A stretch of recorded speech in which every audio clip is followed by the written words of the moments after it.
कपड़े धोने वाली बहू। शादी के पहले से ही विभा को कपड़े धोने का बड़ा शौक था। कभी नल के नीचे तो कभी तालाब के पास। अरे मेरी नीली वाली लुंगी नहीं दिख रही है।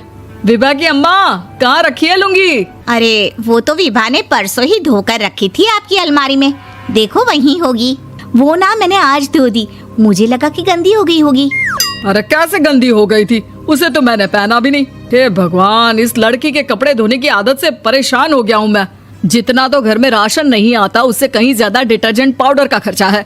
इसकी शादी करवा दो, शादी जाए अपने घर में ही करे काम, फिर चाहे घर के कपड़े धोने हो या पूरे गांव के। हाँ ठीक बोल रही हूँ, देखता हूँ मैं कोई लड़का। वो दिन भी आ जाता है जब विभा को देखने लड़के वाले आ जाते हैं। लड़की मुझे अच्छी लगी। होने वाली सास कहती है, बेटी अगर कुछ पूछना है तो पूछ लो।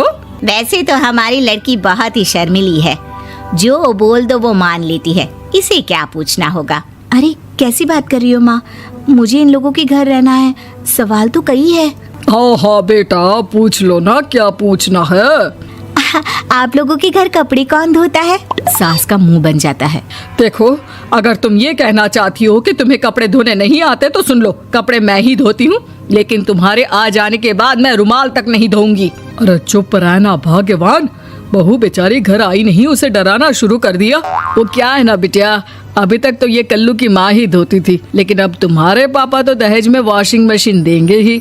तभी विभा की माँ बोल पड़ती है, सवाल भी पूछा तो क्या। वैसे भाई साहब, मशीन की तो फिर भी कपड़े धोने की कैपेसिटी होती है। मतलब जो बिटिया दे रहे हैं ना विभा, इसे कपड़े धोने का बहुत शौक है। ये आप लोगों के क्या, आस पड़ोस गांव मोहल्ले सबके कपड़े धो दे और उफ तक ना करे। बाहर देखा नहीं आपने कितने कपड़े सूख रहे हैं, सब हमारी बिटिया ने ही तो धोए हैं। बस भी करो ना माँ, शर्म आ रही इतनी तारीफ सुनकर। और तो और एक दाग निकाल कर दिखाओ तो मान जाऊं। हाँ अच्छा अच्छा, माफ करना बेटा, मैंने गलत समझा। हमें तो रिश्ता बहुत पसंद है।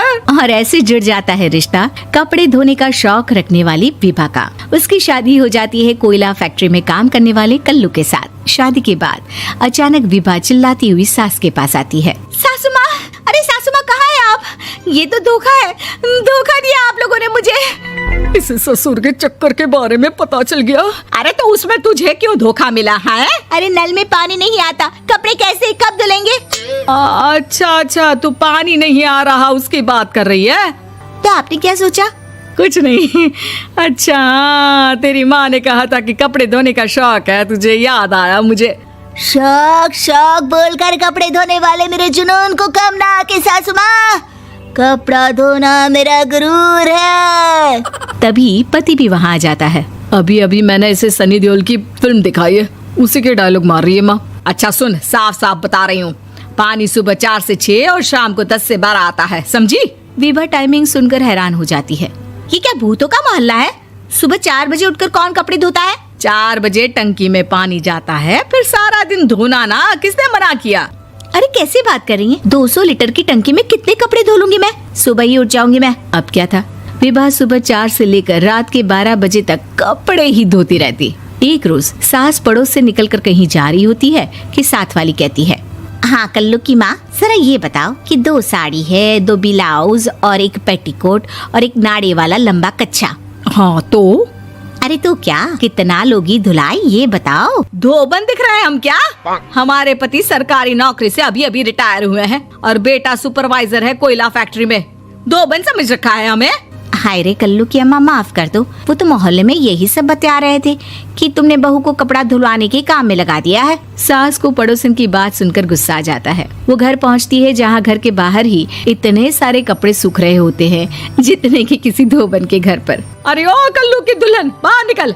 माँ जी यहीं आ जाओ, बाथरूम में चादर धो रहे हैं हम। अरे अभी हम धोते हैं, तुमको बाहर निकलो। ये आस पड़ोस वाले बोल रहे हैं कि हम बहू से कपड़े धुलवा कर उसे कपड़ा धोने वाली बना दिए हैं। अरे छोड़ो ना माँ जी, किन लोगों की बातों में आती हो? आस पास के लोगों का तो काम ही होता है कि वो किसी तरह सास बहू को लड़ा दे। बहू सारे घर के कपड़े धोती है, ये क्या कम है? बोलिए। सास को भी लग जाता है कि वो बहू का ये सनकीपन नहीं छुड़वा सकती, इससे अच्छा है कि खुद ही चुप हो जाए। एक रोज सास और बहू मंदिर जाते हैं, जहाँ सास की साड़ी वहाँ खड़ी भीख मांगने वाली से मिलती है। माँ जी क्या बात है, आपकी आपकी साड़ी उस भिखारन से कितनी मिल रही है ना? हाँ हाँ देखो तो, दोनों की साड़ी मिल रही है। क्या बात है कल्लू की अम्मा, तुम खुद को तो अफसर की बीवी बताती हो और ऐसी सिंपल सी प्लेन साड़ी पहनकर घूमती हो। सिंपल और प्लेन नहीं है ये साड़ी। तो क्या सोने के धागे से फूल बने हैं? कुछ भी सासू माँ, कुछ भी। हाँ बने थे इस साड़ी में सोने के धागे से फूल। मेरे पति लेकर आए थे मद्रास से स्पेशली मेरे लिए 10,000 की। ताहे भाई साहब इस भिखारन के लिए भी सेम टू सेम साड़ी लेकर आए होंगे 10,000 की। सास उस वक्त तो कुछ नहीं कहती, लेकिन बहू के साथ घर आती है और अलमारी से एल्बम निकाल कर लाती है। ये साड़ी देख रही है, ये वही साड़ी है जिसे मैंने अभी पहना था। इस साड़ी में ये जो चमकदार फूल दिख रहे हैं ना, ये सोने के धागों से काढ़े गए हैं। लेकिन तू लोकल वॉशिंग मशीन ब्रश से घिस घिस कर सारे फूलों को निकाल कर साड़ी प्लेन कर दी।